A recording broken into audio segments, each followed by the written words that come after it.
Now you are just a homeless bum. So go panhandle for some change on the street and find a shelter, my son Julian said with a mocking smile that froze my blood.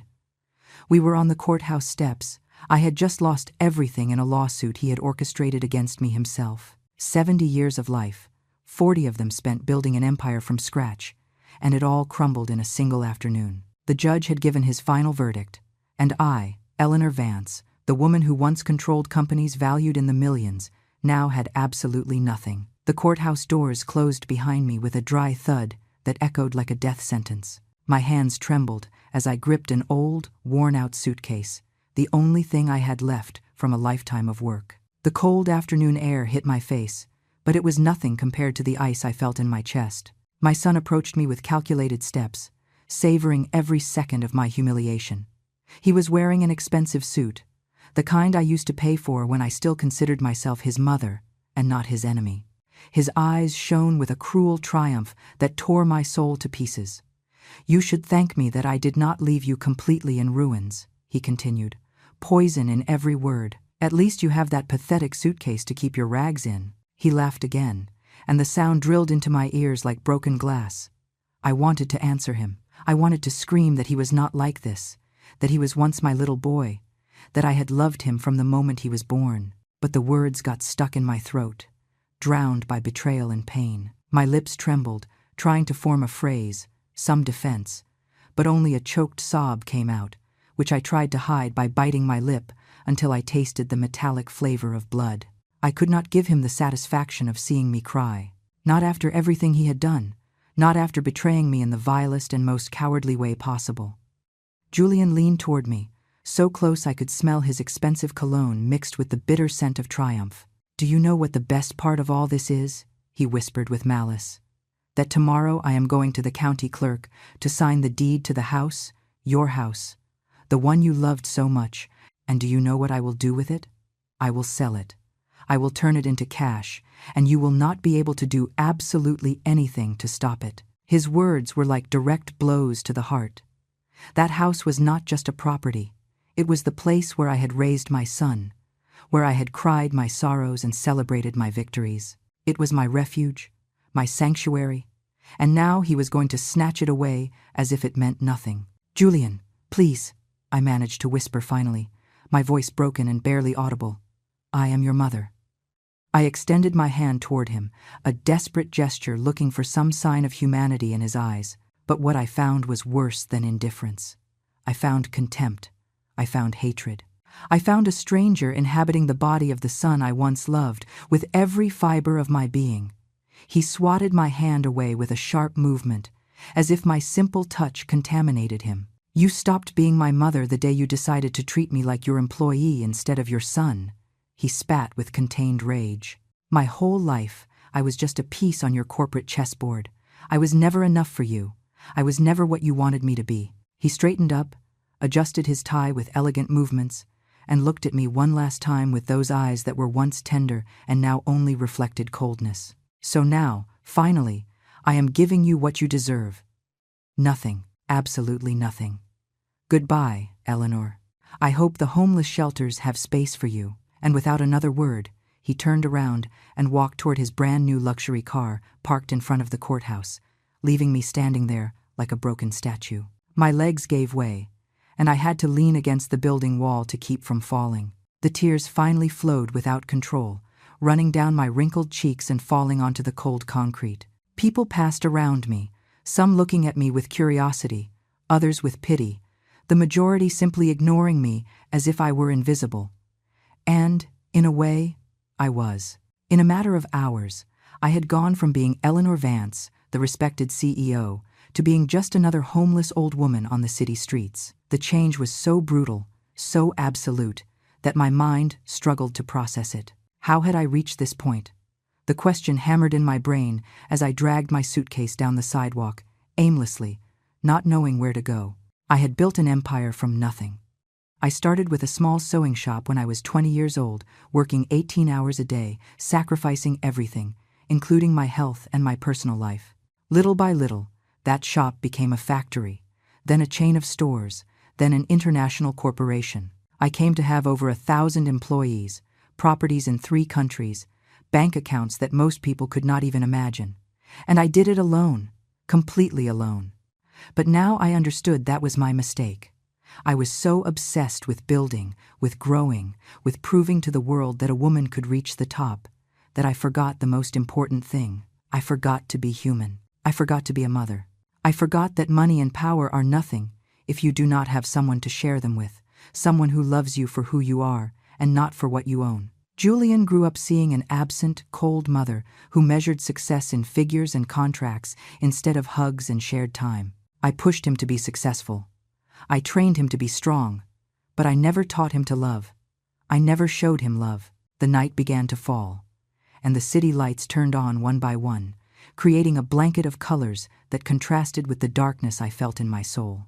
I walked without direction for hours, passing streets I once traveled in luxury cars, in front of restaurants where I used to close million-dollar deals, next to buildings I once considered buying. Everything was familiar to me, and at the same time completely alien. It was like viewing my previous life through opaque glass, knowing I no longer belonged to that world, that I had been expelled with no possibility of return. Exhaustion began to take a toll on my body. My 70-year-old legs were not used to walking so much, and every step became more painful than the last. My back screamed at me to stop, to rest. But where? In what place could a woman who until yesterday had a 5-bedroom mansion lay her head? The irony was so cruel it almost made me laugh. Almost, because there was nothing funny about my situation. Nothing at all. I found a bench in a small plaza and sat down, letting the suitcase fall to my side with a sigh of exhaustion. The park was almost empty, barely a few people walking dogs or running their last laps of the day. I looked toward the night sky, looking for stars, but finding only the artificial glow of light pollution. I could not even see the stars. I did not even have that left. I closed my eyes and tried to breathe deeply, but the air felt heavy, loaded with humidity and hopelessness. What would I do now? Where would I go? I had no family other than Julian, and he had just shown me that he preferred to see me dead before helping me. I had no friends, because my obsession with success had sacrificed all the personal relationships I once had.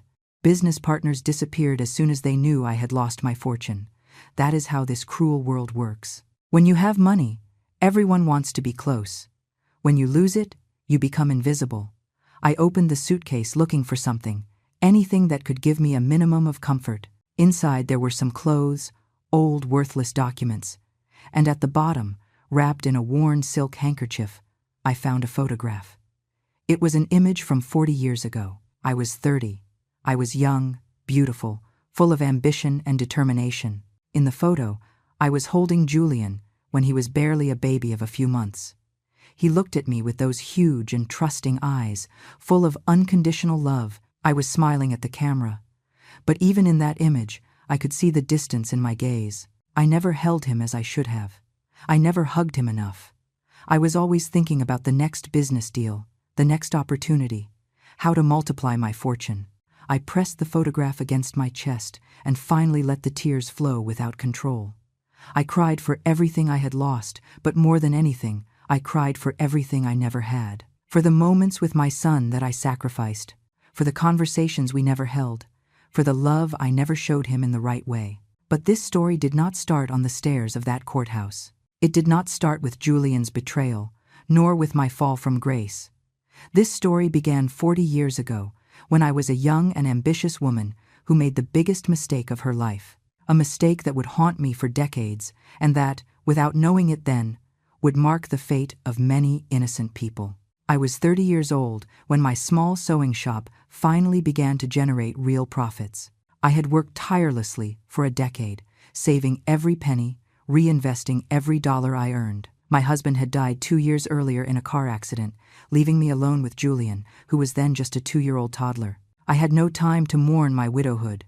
I did not have the luxury of stopping to cry. I had a mouth to feed and a business to keep afloat. So I kept going, working 18 hours a day, sleeping barely 4 or 5 hours each night, living on coffee and pure determination. To help me with Julian, I hired a housekeeper. Her name was Maria. She was a humble woman, from a rural background, barely 22 years old. She had a soft face, hard-working hands, and a smile that lit up any room. She was quiet, efficient, and took care of Julian as if he were her own son. For months, everything worked perfectly. Maria took care of the house and my son. I focused on expanding the business. The numbers began to grow exponentially. What had been a small workshop was turning into something bigger, something with true potential. Then I met Arthur Sterling. He was the son of one of my fabric suppliers. He was 28 years old. He was handsome, educated, and came from a wealthy family. When he visited me for the first time to discuss a supply contract, I felt something I had not felt in years, a spark, a connection, something that made me feel like a woman again, and not just a work machine. Arthur began to visit me more frequently than necessary. He brought fabric samples I had not requested, proposed deals I did not need, but I did not complain. I liked having him around. I liked the way he looked at me, as if he saw something beyond the cold and calculating businesswoman I had become. After 6 months, Arthur asked me to marry him. He said he loved me, that he wanted to form a family with me and Julian, that together we could build a commercial empire that would span the entire country. I accepted without thinking twice, not because I loved him madly, but because it was an excellent business decision. His family had connections, resources, prestige. It was exactly what I needed to take my company to the next level. But then, 2 weeks before the wedding, everything crumbled. I arrived home earlier than usual that day. I had closed an important contract and wanted to celebrate, perhaps invite Arthur to dinner. I entered through the back door, the one that led directly to the kitchen, and there I found them. Arthur and Maria were talking in low voices by the window. They had not noticed my presence. The sunset light illuminated them in an almost intimate way, and when I saw them, something inside me broke. Arthur had Maria's hand between his. She was crying silently while he whispered something in her ear. I did not hear the exact words, but I saw the tenderness in his eyes, the genuine concern, the deep affection. Then Maria said something that froze my blood. "I am scared, Arthur. I do not know what to do. I am pregnant." The world stopped in that moment. The air became dense, unbreathable. My heart beat so hard I thought it would explode in my chest. Pregnant. Maria was pregnant. And by the way Arthur looked at her, by the way he held her hand, there was no doubt who the father was. "I promise you everything will be okay," Arthur said with a voice loaded with emotion. "I will not leave you alone. No matter what happens, I will be with you and our child." Something exploded inside me. It was not sadness. It was not pain. It was pure and burning rage. How dare he? How dare that insignificant woman touch what was mine? How dare she get pregnant by the man who was supposed to be my husband, the man who would help me build my empire? I entered the kitchen with firm steps, and both jumped upon seeing me. Guilt immediately drew itself on their faces. Maria took a step back, bringing her hands to her belly in a protective gesture. Arthur went pale but tried to maintain composure. "Eleanor, I can explain," he began, but I raised my hand to silence him. "I do not need explanations," I said with a voice that sounded strangely calm, considering the storm raging inside me. "I have seen everything. I have heard everything." My eyes locked onto Maria with an intensity that made her tremble. "You! Out of my house! Now! Missus! Vance, please." Maria pleaded with tears rolling down her cheeks. "I did not want this to happen. I never wanted to disrespect you. But Mr. Sterling and we met before you, and he started dating. We loved each other, but his family would never accept him with someone like me. Someone like you," I repeated with disdain. "You are right. You are a housekeeper with no education, no future, with nothing to offer. And you dare to compare yourself to me? You dare to think you have any right over him?" Arthur tried to intervene. "Eleanor, this is not Maria's fault. I am the responsible one. I should have told you the truth from the beginning. Maria and I had a relationship before meeting you, but my family pressured me to end it because she was not from our social class. When I met you, I thought I could forget her. I thought I could build something with you based on common interests, on shared goals, but I was wrong." His words were like poison in my ears. "You were wrong," I said, with a bitter laugh. "You were wrong to ask me to marry you. You were wrong to make me believe we would build something together. I am sorry, he said. And for the first time, I saw sincerity in his eyes. I never wanted to hurt you, but I cannot marry you knowing that I love another person. And now that Maria is expecting my child, I cannot abandon her. It does not matter what my family says. It does not matter what society thinks. I am going to be with her. The betrayal I felt in that moment was absolute, not because I loved Arthur madly, but because I had seen in him the perfect piece for my master plan. I had calculated every move. I had planned every detail of how his family and mine would unite to create an unstoppable commercial empire. And now everything was crumbling because of a pregnant housekeeper. Very well, I said finally, my voice cold as steel. If that is what you want, go ahead. But listen to me well, Arthur. If you take one step out of this house with her, I will make sure your family disinherits you. I will make sure no respectable business works with you. I will use every connection I have, every favor they owe me, to destroy any opportunity you have to get ahead. You cannot do that, he said, but his voice sounded unsure. Oh, really? I responded with a cruel smile. I am Eleanor Vance. I can do much more than you imagine. Then I turned toward Maria, and what I did next would haunt me for the rest of my life. You, I said, pointing at Maria with an accusing finger that trembled with rage.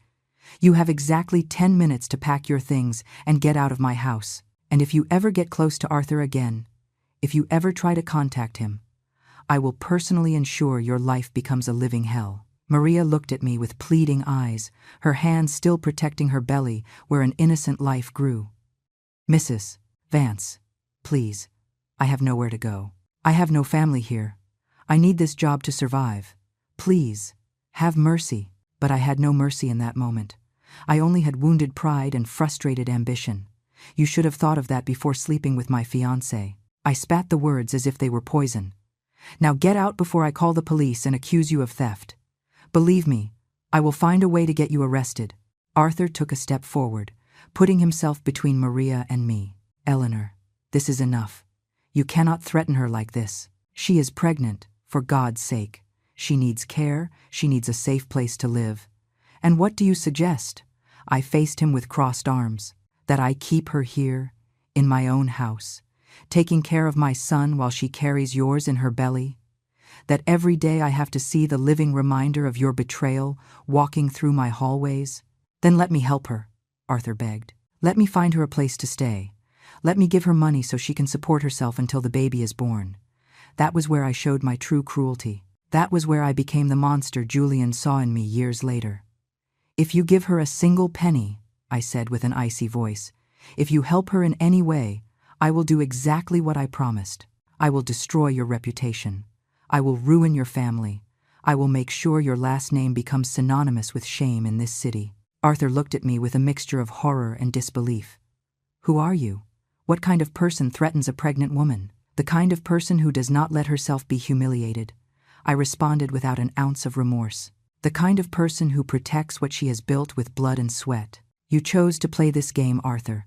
Now live with the consequences. I headed toward the door and threw it wide open. The cold afternoon air entered like an omen of the tragedy I was about to unleash. Get out, both of you.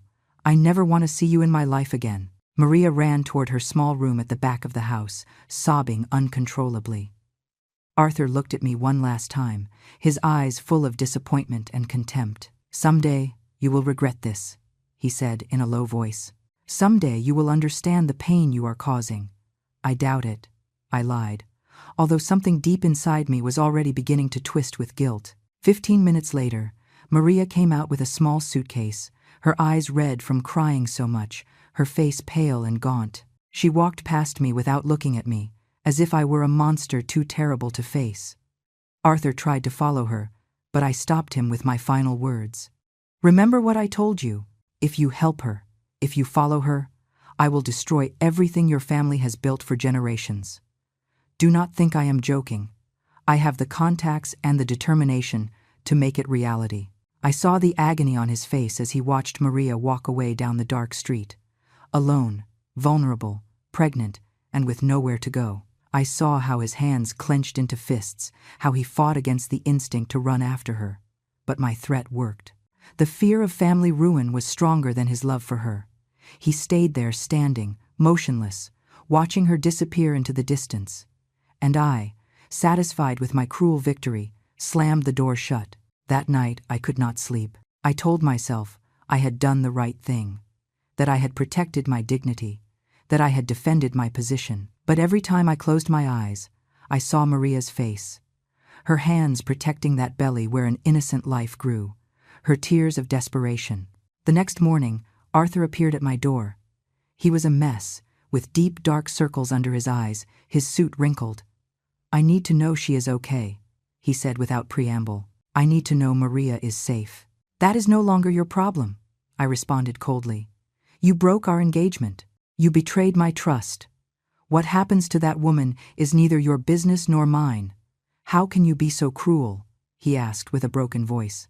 "There is a human life at stake, an innocent baby who did not ask to be born in the middle of this disaster." "She should have thought about that before," I said, although inside I was beginning to feel the weight of my actions. "Now leave, and never come back." Arthur looked at me with such intensity that I had to look away. "You became a monster, Eleanor, and someday that monster will devour you from the inside." He turned around and left. And that was the last time I saw him. Weeks passed, and I tried to bury what happened under mountains of work. My business continued to grow. I closed important contracts, expanded my production, opened new stores.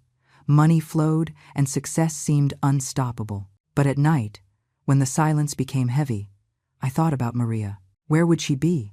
Had she found shelter? Did she have enough to eat? Was she receiving medical care for her pregnancy?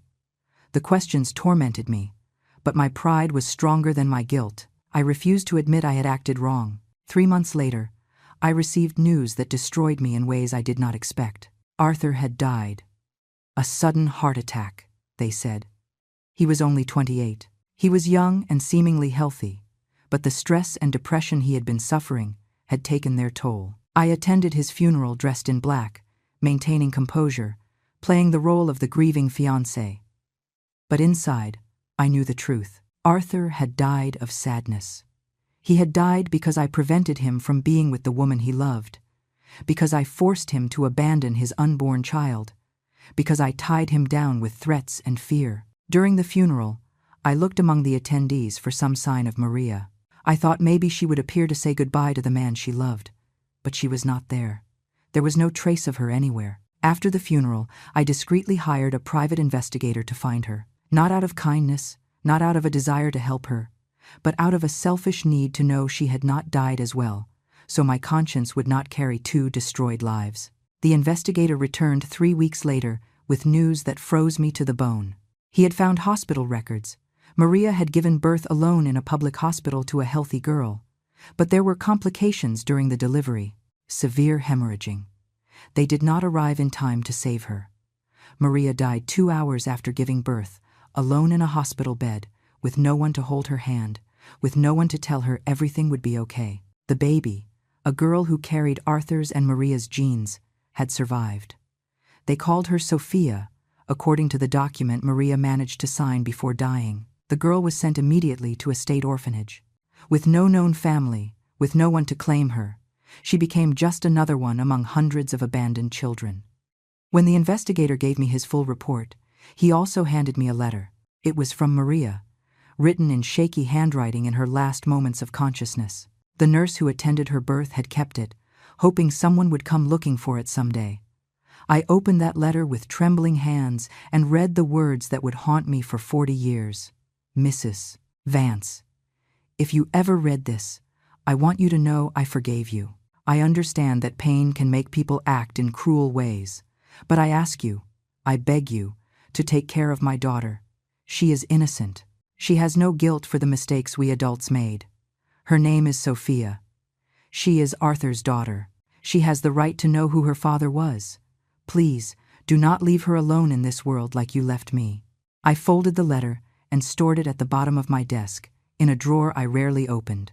I told myself I would look for the girl later, when I had more time, when my business was more established. But those days never arrived. Months turned into years, and eventually I stopped thinking about Maria and her daughter. Or at least that is what I told myself. I buried the guilt under layers and layers of obsessive work. My company grew at an exponential rate. In 5 years, I went from having a sewing shop to controlling a chain of textile factories employing over 500 people. In 10 years, I had expanded the business internationally, with offices in 3 countries and contracts with the most prestigious clothing brands on the continent. Money arrived in quantities I never imagined. I bought properties, invested in real estate, diversified my businesses. At 40, I was a millionaire. At 50, my fortune exceeded $20 million.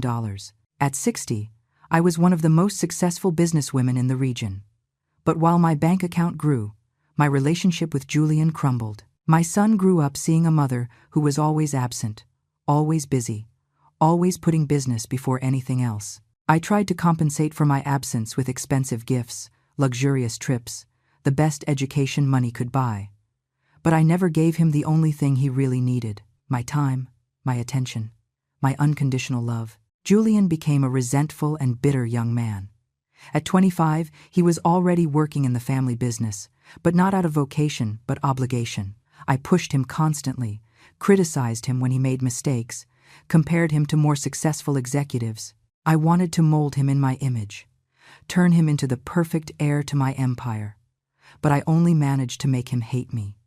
There were moments when he tried to get close to me. I remember one night, when he was 18, he entered my office with tears in his eyes.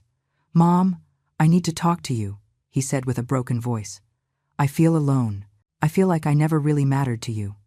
I was reviewing contracts for a deal worth $3 million.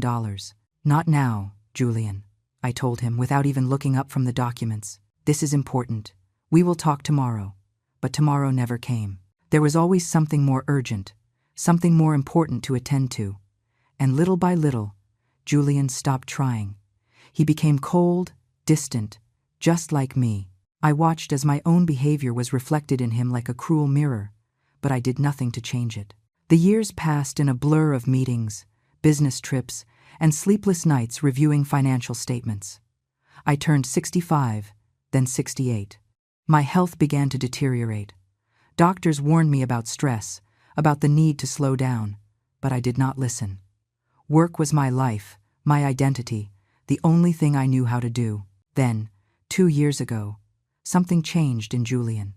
He became unusually attentive, asked about my health, offered to help me with important company decisions.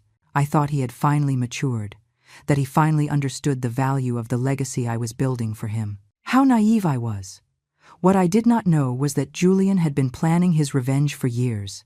He had been collecting documents, looking for irregularities in my old transactions, building a legal case against me. And when he finally had everything he needed, he attacked with the precision of a predator. He sued me, alleging that I had committed corporate fraud decades ago, that I had evaded taxes, that I had manipulated contracts illegally. The accusations were partially false, but there was enough truth mixed among the lies to make them credible. In the early years of my business, when I was fighting to survive, I had cut corners. I had done things that at that moment seemed necessary, but now, under legal scrutiny, looked criminal. The case dragged on for months. I spent millions on lawyers, on trying to clear my name, on defending the empire I had built with so much sacrifice. But Julian was relentless. He had planned every move with meticulous care. He had anticipated every one of my defenses. And finally, in that cold and ruthless courtroom, I lost. The judge ordered that all my assets be transferred to Julian as compensation for the years of emotional abuse and labor exploitation he had suffered. The house, the properties, the company shares, the bank accounts, everything passed into his hands in a single devastating blow. Now, sitting on that park bench with the photograph of baby Julian in my trembling hands, I finally understood the magnitude of my failure. I had not failed as a businesswoman. I had failed as a human being. I had failed as a mother. The hours passed slowly. The night deepened, and the cold became more penetrating. Other homeless people began to appear in the park, looking for the best places to sleep. Some looked at me with curiosity, others with indifference. I had become one of them, one more among society's invisible people. I tried to sleep on that bench, but the cold made rest impossible. My 70-year-old body was not prepared for these conditions. I shivered uncontrollably. My joints screamed with pain. My bones creaked with every movement. I thought maybe I would die there, that very night, frozen on a park bench like any random bum. And part of me wished it were so. It would be easier than facing the reality of what my life had become. But I survived that night, and the next, and the one that followed. The days turned into a blur of hunger, cold, and desperation. I learned where to get free food, which shelters accepted elderly women, how to avoid the dangerous parts of the city. I lost weight quickly. My clothes began to hang off my body like rags on a scarecrow. My hair, which I had always kept perfectly groomed, became a greasy, tangled mess. My hands, which once displayed impeccable manicures and expensive jewelry, were now cracked and dirty. I became what Julian predicted, a homeless person. 3 weeks after losing everything, while scavenging for food in a dumpster behind a restaurant, I had an epiphany. I remembered Maria's letter. I remembered the girl I had abandoned to her fate 40 years ago. Sophia, the daughter of Arthur and Maria. Would she still be alive? What would have become of her? Would she have found an adoptive family? Would she be okay? The questions assaulted me with an urgency I had not felt in decades. Suddenly, finding that girl, now a grown woman, became the only important thing. Maybe it was desperation speaking. Maybe it was the guilt I had been burying for 40 years finally surfacing. Or maybe it was simply the survival instinct of a woman who needed to find some purpose to keep living. But in that moment, kneeling next to that dumpster, with the smell of rotting food filling my nostrils, I made a decision. I would find Sophia. Somehow, without money, without resources, with nothing more than the determination I once used to build an empire, I would find her, and if she was still alive, if destiny gave me one last chance, I would repair the damage I caused so many years ago. It was the least I could do. It was the only thing I had left. I spent the next few days trying to get information. I visited the orphanage where Sophia had been left, but the building no longer existed. It had been demolished 10 years ago and replaced by an apartment building. The records, I was told, had been transferred to the central offices of social services. I went there, even though I knew it was useless. Without official ID, without money to bribe anyone, without any legal authority, they would not give me information about children adopted or raised in the system. The receptionist looked at me with pity and asked me to leave before she called security. I was at a dead end. There was no way to find Sophia. 40 years was too long. The trail was cold, lost in bureaucracy and the relentless passage of time. But then destiny, or perhaps divine justice, intervened in the most unexpected way. Meanwhile, in another part of the city, a woman named Sophia was living her own nightmare. She was 35 years old. She worked as an administrative assistant at an accounting firm and was trapped in a marriage that was slowly destroying her from the inside. Sophia never knew her parents. She grew up in group homes, moving from one institution to another until she turned 18. She was never adopted. She was a quiet, shy girl who went unnoticed among so many other children who were also desperately looking for a home. She learned from a young age not to expect anything from anyone, not to dream too high, to settle for surviving. At 22, she met Brad at a coffee shop where she worked to pay for night school. He was 8 years older. He seemed sure of himself. He had a stable job as a car salesman. He told her beautiful things. He promised her she would never be alone again, that he would be the family she had always longed for. Sophia, hungry for affection and belonging, believed every word. They married 6 months later in a simple ceremony at City Hall, without guests, without a celebration. Just the two of them and a couple of random witnesses the judge provided. The first few years were tolerable. Brad worked, she did too. They pooled their money and bought a small house in a modest neighborhood. It wasn't much, but it was hers. It was the first place Sophia could truly call home. But slowly, so gradually that Sophia didn't realize it until it was too late, Brad began to change. Sweet words turned into constant criticism. Gestures of affection transformed into indifference. The man who promised to love her turned into someone who barely tolerated her. Brad began coming home late, smelling of perfume that wasn't Sophia's. He started getting calls he answered in private, text messages he hid from her view. When she asked, he accused her of being paranoid, jealous, insecure. "It's your fault I look for attention elsewhere," he would tell her with calculated cruelty. "Look at how you've let yourself go. Look at the state of you. What man would want to come home to someone like you?" Sophia tried to be better.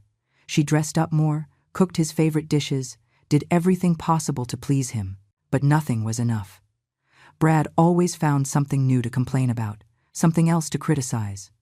Then, 6 months ago, he met Tiffany. She was a 30-year-old woman, attractive, ambitious, unscrupulous. She worked at the same dealership as Brad and wasted no time seducing him, not because she loved him, but because she saw an opportunity. Brad was weak, manipulatable, and Tiffany knew exactly how to exploit those weaknesses. The affair began, predictably. Secret meetups during lunch hour, racy messages, promises of a better life together. But Tiffany wanted more than a simple fling. She wanted security, stability, a house. And Brad, completely captivated, was willing to give her everything, even if it meant taking it from Sophia. One night, 3 months ago, Brad arrived home with Tiffany. Without warning, without preparation, he simply showed up with her and announced she would stay for dinner. Sophia, stunned and humiliated, served the food while they sat on the sofa, laughing and flirting openly, as if she were invisible. "Get the guest room ready for Tiffany," Brad ordered that night. "She'll be staying with us for a while she looks for an apartment." Sophia felt the ground disappear beneath her feet. "What? Brad? You can't be serious. This is our house. You can't bring your mistress to live here." Brad got up from the sofa with slow, deliberate movements. He approached her until he was inches from her face. "This is my house," he said in a low, threatening voice. "I pay the mortgage. I pay the bills. You only live here because I allow it. So don't tell me what I can or cannot do." Tiffany watched the scene with a satisfied smile, enjoying every second of Sophia's humiliation. "Don't worry, sweetie," she said, with a voice sweet and venomous. "I won't be any trouble. In fact, I think the three of us will get along just fine." That was the first of many terrible nights. Tiffany settled into the house as if she owned it. She rearranged the furniture to her taste, occupied the main bathroom for hours, criticized Sophia's cooking, paraded around in lingerie in front of Brad while Sophia tried to maintain composure. And the worst of it was that Brad allowed it. More than that, he encouraged it. He seemed to enjoy seeing Sophia suffer, seeing how she fought to keep her dignity amidst constant humiliation. 2 months ago, Sophia discovered something even more sinister was underway. She found documents hidden in Brad's study, legal papers he had been preparing with the help of a crooked lawyer. He was processing the complete transfer of the house ownership to his name alone, removing Sophia's from all official documents. The house had been bought with money from both of them. Sophia had worked for years, saving every penny for the down payment. She had dedicated countless hours to renovating it, to turning it into a home. But Brad, with the help of corrupt contacts and falsified documents, was legally stealing it from her. When Sophia confronted him, he simply shrugged. "You should have read the papers better when you signed," he said with indifference. "Legally, this house has always been in my name only. You have no right to it." "That's not true," Sophia screamed, tears running down her cheeks. "I paid half the down payment. I have been paying half the mortgage all these years. This house is mine as much as yours." Brad laughed in her face. "Prove it." "Oh wait, you can't, because you never kept receipts. You never documented anything. You were a trusting fool who believed love was enough." He approached her with cold eyes. "Love is worth nothing, Sophia. The only real power in this world comes from money and papers with your name on them." Tiffany appeared behind Brad, wrapping her arms around his waist possessively. "Poor thing," she said with fake compassion. "I guess you'll have to find another place to live, because we are staying here, together, like the couple we should have been from the start." Sophia felt something break inside her. It wasn't just her heart. It was her spirit, her will to keep fighting a battle she had clearly lost before it even began.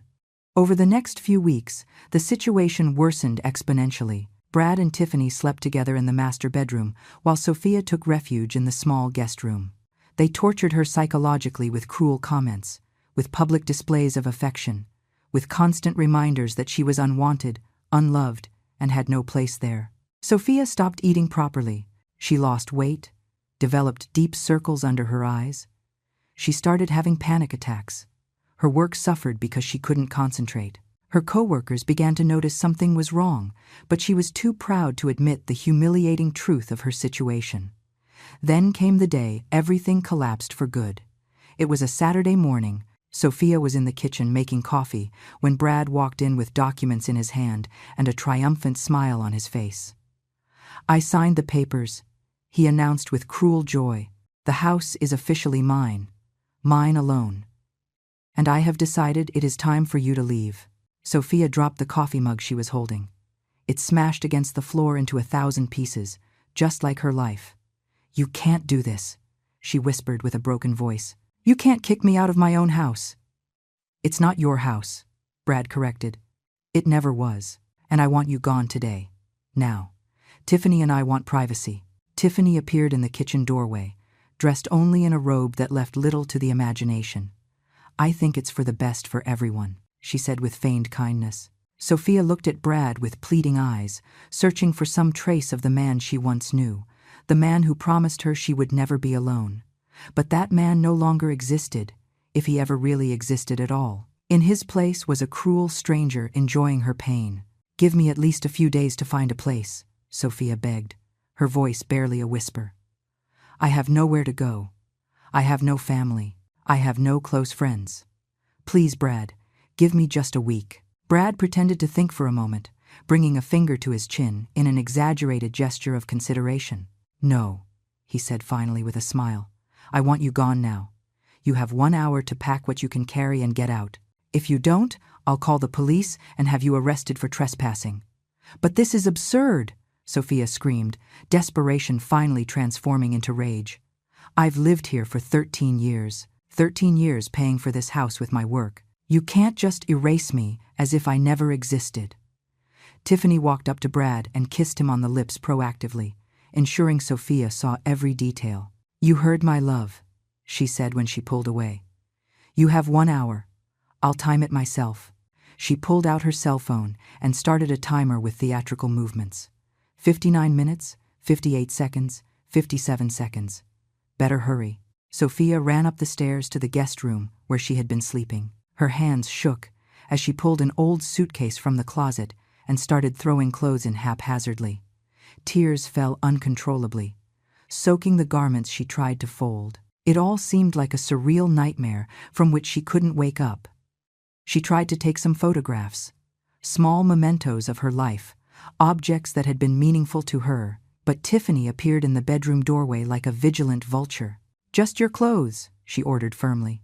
"Everything else stays. The paintings, the books, the decorations. It was all bought with Brad's money, so it's all his." "That photograph is mine," Sophia protested, pointing to a framed image of herself as a child at the orphanage, the only photo she had of her childhood. "It's the only thing I have from when I was little.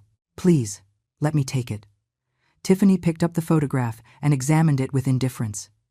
"It's ugly," she said finally, "but I guess you can keep it. After all, it's a picture of you when you were pathetic and familyless. Very appropriate for where you're going now." She threw the frame at Sophia, who barely managed to catch it before it smashed on the floor. 50 minutes later, Sophia was standing on the sidewalk in front of the house that had been her home for over a decade. A worn suitcase by her side, the photograph of her childhood clutched against her chest, and absolutely nothing else. Brad slammed the door shut, making it very clear she was no longer welcome there. She stood there for several minutes, looking at the windows of the house, seeing the curtains she herself had chosen, the garden she had tended with so much love. She remembered all the times she had imagined growing old in that place, raising children there, building happy memories. All those dreams were now ashes. The sky began to cloud over, threatening rain. Sophia picked up her suitcase and started walking aimlessly. She had nowhere to go. Her salary barely covered survival when she lived with Brad, and they shared expenses. Now, alone, with all the savings she had put away stolen by her husband through fraudulent bank transfers she had discovered too late, she had no resources to rent anything. She thought about going to a women's shelter, but pride stopped her.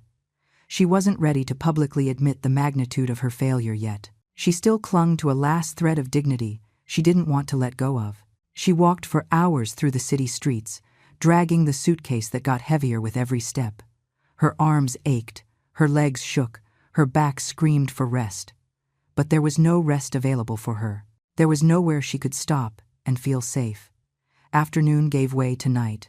The city lights turned on one by one, creating a cruel contrast between the artificial beauty of the metropolis and the absolute darkness Sophia felt in her soul. She passed restaurants where people dined happily, past illuminated homes where families gathered, past couples walking hand in hand. Everyone had a place to belong, everyone but her. Finally, exhausted beyond what her body could endure, she stopped at a small plaza. It was the same park where, unknowingly, Eleanor had spent her first nights on the street weeks ago. Destiny, with its cruel and ironic sense of humor, was beginning to weave the threads that would connect their lives. Sophia found an empty bench and collapsed onto it with a sigh that seemed to come from the deepest part of her being. She placed the suitcase beside her and hugged the photograph against her chest. She looked at the image of that 5-year-old girl, orphaned and alone, and realized nothing had changed in 30 years. She was still that same lost girl, desperately looking for a place to belong. "Why?" she whispered to the dark sky. "Why did my parents abandon me? Why did no one ever want me enough to stay? What did I do wrong?" Of course, the sky didn't answer. It never did. Sophia had spent her whole life asking questions with no answers, looking for reasons that never came. Her biological mother was a complete mystery. She only knew, from the scarce orphanage records, that her mother was named Maria, that she had died during childbirth, and that there was no information about her father, Maria. It was a name Sophia sometimes repeated in a low voice, like a mantra or a prayer. It was the only connection she had to her origins, the only thread tying her to a story she would never fully know. Sometimes she fantasized about who her mother would have been. Was she kind? Would she have been a good mother if she had lived? Would she have loved her? And her father? That was an even deeper mystery. There was no name on her birth certificate, no clue as to who he was or what had happened to him. Sophia had tried to investigate when she was younger, but every door she knocked on slammed in her face. The records were incomplete. The people who might have known something had already passed away or disappeared, and eventually, she gave up. Maybe it was better not to know. Maybe the truth would be even more painful than ignorance. The temperature dropped considerably as the night deepened. Sophia began to shiver. Her thin jacket was insufficient against the cold penetrating to her bones. She looked around and saw other homeless people starting to settle into various corners of the park. Some had blankets, others cardboard to protect themselves from the cold ground.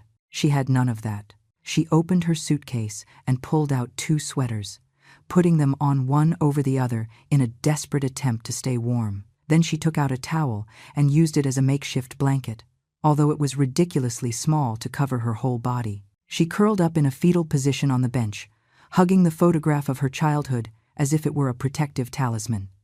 She tried to sleep, but the cold, fear, and discomfort made rest impossible. Every sound startled her. Every shadow that moved filled her with panic. She heard shouting in the distance, police sirens, a baby crying in some nearby apartment. The city never really slept. It just changed its personality when night fell. The hours passed with torturous slowness. Sophia watched her suitcase constantly, terrified someone would try to steal it. It was the only thing she had left in the world. If she lost that, she would lose literally everything. When dawn finally broke, Sophia's whole body ached. Her eyes were swollen from crying, her throat dry from thirst. She got up from the bench with stiff movements, every joint protesting the mistreatment of the previous night. She needed to find a bathroom, needed water, needed to think about what to do next. But before she could move, something caught her attention. About 20 yards away, on another bench, was an elderly woman. Her appearance was deplorable. Dirty and torn clothes, gray tangled hair, a face gaunt from hunger and suffering. But it wasn't her appearance that caught Sophia's attention. It was the fact that the old woman was staring at her with an almost desperate intensity, as if she had seen a ghost. Eleanor had spent another terrible night in that park, her body weakening more with every day she spent on the streets. Hunger was a constant companion, a void that was never fully filled by the scraps she managed to get from dumpsters or the meager meals at shelters. But worse than the hunger was the loneliness, that emotional void that no amount of food could satisfy. That morning she had woken up early, as always, her body aching and her mind clouded by the lack of decent sleep. She had sat on her usual bench, the one she had begun to consider her territory in recent weeks. She was looking without really seeing, lost in her dark thoughts, when she saw her. A young woman had just gotten up from a nearby bench. She was disheveled, clearly had spent the night there, with a suitcase by her side. But it wasn't her homeless situation that made Eleanor's heart stop completely. It was her face. It was the shape of her eyes, the line of her jaw, the way the morning sun illuminated her features. She was identical to Arthur, absolutely identical. Eleanor felt the air leave her lungs. It couldn't be. After 40 years, after having searched without success for weeks, destiny put her face to face with the only person she had been looking for. Sophia. It had to be her. There was no other possible explanation for that resemblance so striking to the man who had been that girl's father. Eleanor's hands began to shake uncontrollably. She wanted to get up, walk toward her, say something, anything. But the words got stuck in her throat. What could she say? Hello. I think you are the daughter of the man I loved 40 years ago. The daughter whose mother died because of me. The child I abandoned to her fate in an orphanage. There were no adequate words for that situation. Sophia noticed someone looking at her and turned in Eleanor's direction. Their eyes met for a moment, and Eleanor saw something in that look that broke her heart. She saw pain, confusion, loneliness. She saw the reflection of her own desperation. This young woman was suffering just as much as she was, maybe even more. Sophia looked away quickly, clearly uncomfortable with the attention. She took her suitcase and started walking toward the other side of the park, moving away from Eleanor. And in that moment, Eleanor felt panic. She couldn't let her go. She couldn't lose this opportunity destiny had given her so unexpectedly. She got up from the bench with clumsy movements, her weak legs protesting the effort. Wait! She tried to shout, but her voice came out as a harsh croak. The woman didn't hear her, or chose to ignore her, and kept walking. Eleanor tried to hurry her pace, but the world began to spin violently around her. She hadn't eaten anything decent in 3 days. Her body was at the limit of its strength. She took 3 more steps before her knees gave way. The ground rushed up to her face, and the last thing she saw before darkness consumed her was the image of Sophia turning around upon hearing the noise of her fall. When Eleanor regained consciousness, she was lying on the grass of the park, with her head resting on something soft. She opened her eyes slowly and saw Sophia's face leaning over her, her eyes full of genuine concern. Don't move, Sophia said with a soft voice. You fainted. I brought you water. She brought a plastic bottle to her lips, and Eleanor drank greedily, the refreshing liquid going down her parched throat. Thank you, Eleanor managed to whisper when she finished drinking. Her voice sounded weak, broken. For days I haven't felt well. Sophia nodded with understanding. There was no judgment in her eyes, only empathy. How long have you been on the street? She asked, while helping Eleanor sit up slowly. Almost a month, Eleanor responded. I lost everything, my family, my house, my money, everything. Tears began to run down her cheeks without her being able to control them. The cruelty of the world had broken Eleanor's last defenses. I just lost everything too, Sophia said in a low voice, sitting on the grass next to Eleanor. My husband kicked me out of the house. After 13 years of marriage, after everything I built with him, he took everything from me and put me on the street. Her voice broke as she spoke. Last night was my first night without a roof over my head. Eleanor looked at this young woman with new understanding. They shared more than just a physical resemblance to Arthur. They shared the pain of betrayal, the devastating experience of losing everything overnight, the absolute loneliness of having no one in the world who worried about them. I am so sorry, Eleanor said sincerely. No one deserves to go through this, especially someone as young as you. She extended her trembling hand and placed it over Sophia's in a gesture of comfort. What is your name? Sophia, she replied, and Eleanor had to bite her lip not to let out a cry. It was her. It was definitely her. And you? Eleanor, she responded with a voice barely audible. My name is Eleanor. The name clearly meant nothing to Sophia, which made sense. She knew nothing about the woman who had destroyed her mother's life, the woman who had condemned her to grow up without a family. Nice to meet you, Eleanor, Sophia said with a small, sad smile. I wish we met under better circumstances. They sat in silence for several minutes, both lost in their own dark thoughts. The park began to fill slowly with people, mothers with strollers, elderly people out for a walk, students taking shortcuts to their schools. Everyone passed by them without really looking, without seeing the two broken women sitting on the grass. I don't know what I'm going to do, Sophia finally admitted, breaking the silence. I have no money, I have no family, I have no real friends to turn to. I was always alone, even before Brad betrayed me. She wiped her tears with the back of her hand.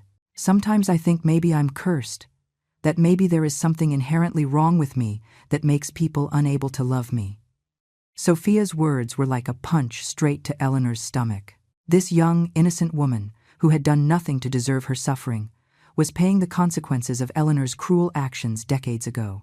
If Eleanor hadn't expelled Maria, if she had allowed Arthur to be with the woman he loved, Sophia would have grown up with a family. She would have known a father's love, even if her mother had died. But Eleanor had stolen even that from her. It's not you, Eleanor said with a firm voice, taking both of Sophia's hands between hers. Believe me, it is nothing you have done. Sometimes bad people make selfish decisions that affect innocent people, and the innocent spend their whole lives carrying consequences they never deserved. She looked directly into Sophia's eyes, those eyes that looked so much like Arthur's. But it doesn't mean you are cursed. It just means you have had bad luck crossing paths with terrible people. Sophia nodded slowly, though she didn't seem completely convinced. Do you have family? She asked, changing the subject. Someone who can help you? Eleanor shook her head. I have a son, but he is the one who put me in this situation. He sued me, took everything I had, and now won't even speak to me. The bitterness in her voice was palpable. I guess it's karma. I spent my whole life being a terrible mother, and now I am receiving exactly what I sowed. I'm sorry, Sophia said with genuine empathy. It must be horrible for your own son to betray you like that. It is, Eleanor admitted, but I understand why he did it. I never gave him the love he needed. I was never the mother he deserved. I was so obsessed with success, with proving to the world I could build an empire, that I forgot the most important thing. She looked at the sky, blinking to hold back tears. And now that I lost everything, now that I finally understand what really matters, it is too late. Sophia's stomach growled loudly, interrupting the moment. She blushed with embarrassment. Sorry, I haven't eaten since yesterday morning. Eleanor felt a pang of pain hearing that. I haven't eaten well in days either, she admitted. But I know a soup kitchen that opens in an hour. They serve free breakfast. It's not much, but it's better than nothing. She paused, hesitating before continuing. Do you want to come with me? It's safer to go together than alone. Sophia looked at her with surprise, as if she couldn't believe someone was offering her company. Are you sure? I don't want to be a burden. You are no burden, Eleanor said firmly. Besides, I think we both need to not be alone right now. She extended her hand and Sophia took it, helping the older woman to stand up. Both wobbled slightly, weak from hunger and exposure, but they supported each other. They walked slowly toward the soup kitchen, each dragging her suitcase, united by circumstances neither of them fully understood yet.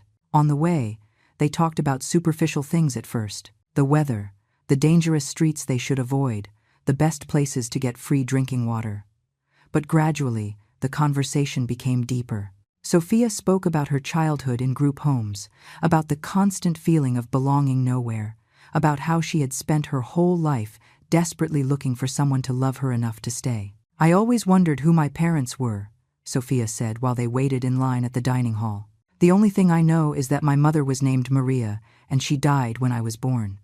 About my father, I know absolutely nothing, not even a name. Eleanor felt her heart stop. Hearing Maria's name coming from Sophia's lips made everything become painfully real. This wasn't a fantasy or a coincidence. This was truly the daughter of the woman whose death she carried on her conscience for 40 years.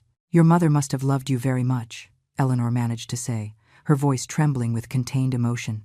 Surely she would have given anything to stay with you. That is what I like to think, Sophia responded with a sad smile. But sometimes I wonder if maybe she didn't want me. Maybe that's why she died, because her body simply gave up because she didn't want to bring me into the world. She shook her head. I know it sounds terrible, but when you grow up with no one, your mind invents all kinds of dark explanations. No, Eleanor said firmly, taking Sophia's hands between hers. Don't ever think that. Your mother didn't choose to die. Life is sometimes cruelly unfair, but that doesn't mean she didn't love you. She paused, choosing her words carefully. I am sure that if she had had the chance, she would have been a wonderful mother to you. Over the next few weeks, Eleanor and Sophia became inseparable. They shared food when they got some, took turns keeping watch while the other slept, protected each other from the dangers of the street. Little by little, amidst shared suffering, a genuine bond began to form. Eleanor found in Sophia something she never had with Julian, a real emotional connection. Sophia was kind, considerate, full of empathy, despite all the pain she had suffered. She had an inner strength Eleanor deeply admired, and most importantly, Sophia seemed to genuinely enjoy Eleanor's company, something not even her own son had done in decades. For Sophia, Eleanor became the mother figure she had never had.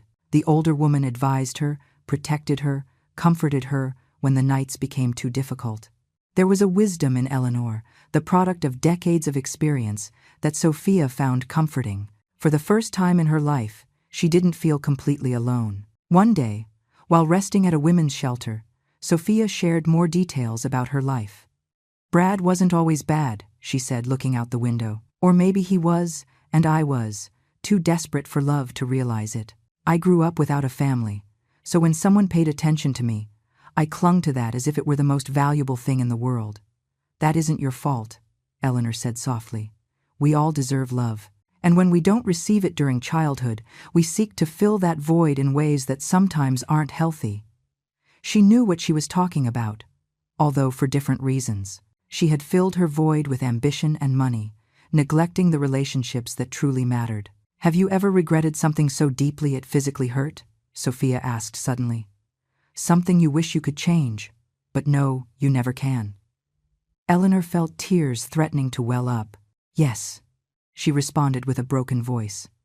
Every day of my life I regret decisions I made a long time ago.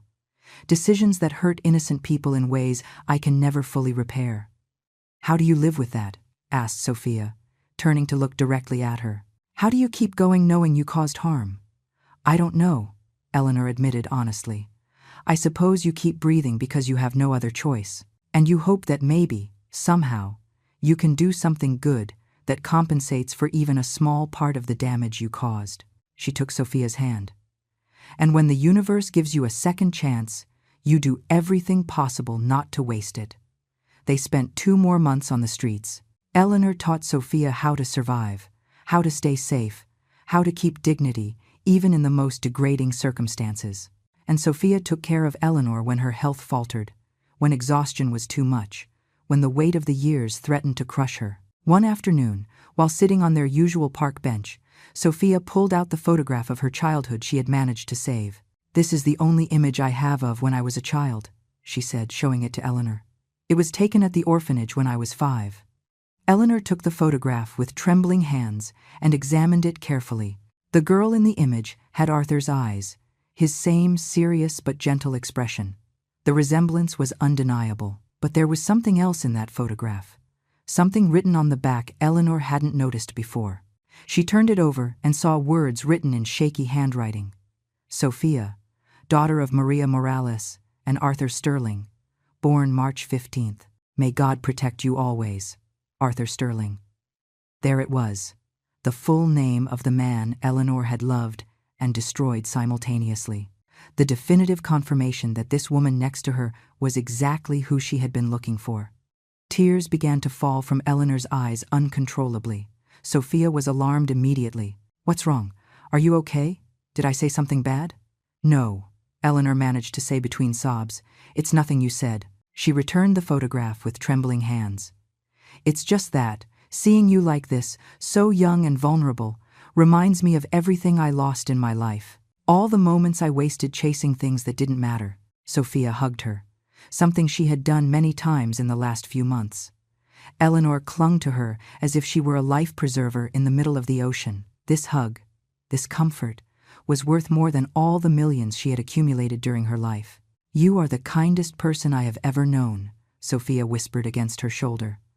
"I know we haven't known each other long, but I feel like I've known you my whole life. It's strange, but I feel safer with you than with anyone else I've met, including Brad." Sophia's words were like balm on Eleanor's wounds. "I feel the same," she admitted. "You are like the daughter I never had the chance to truly know. My biological son hates me, and probably has valid reasons to do so.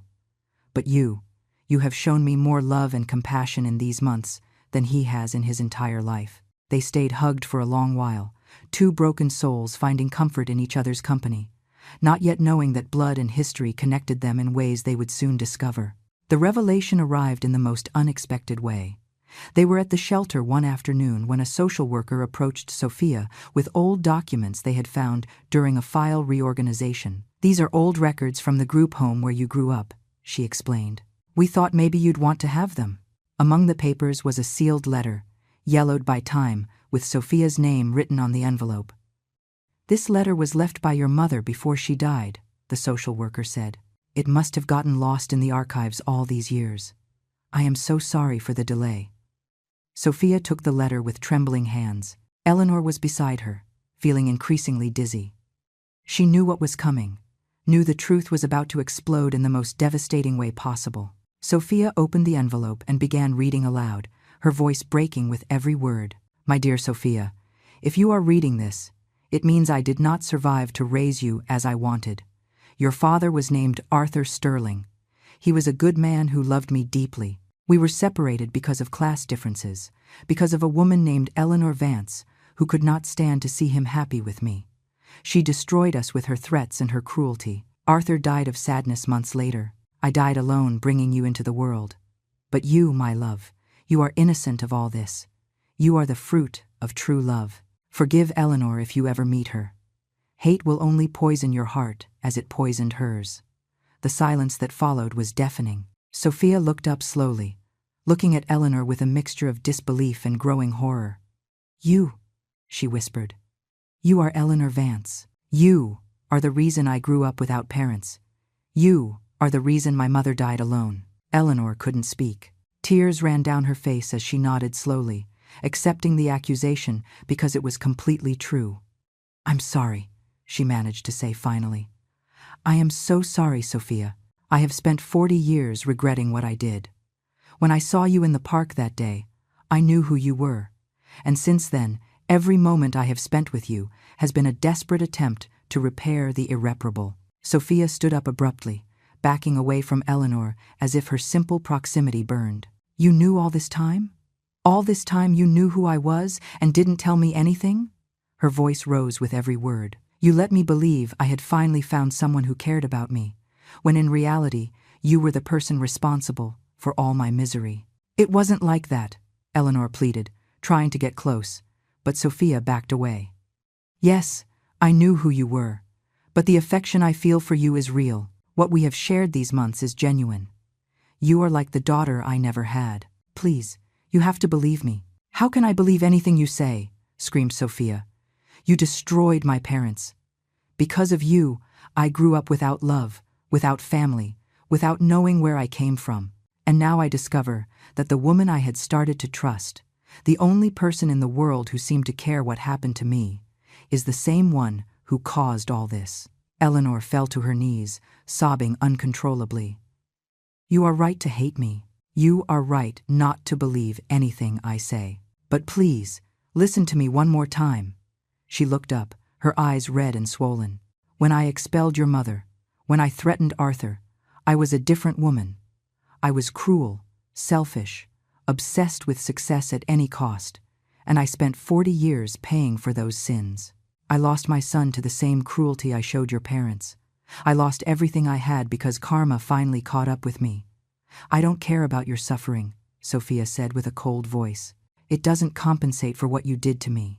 It doesn't bring my parents back to life. It doesn't give me back the 35 years of family you stole from me.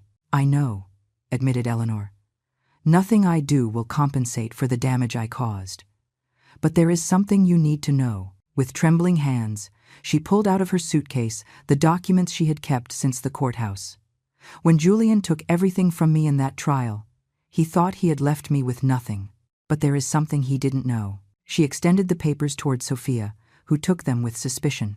Months before the trial, when I saw Julian was planning something, I transferred the majority of my most valuable shares to an international holding company under a corporate name he never traced.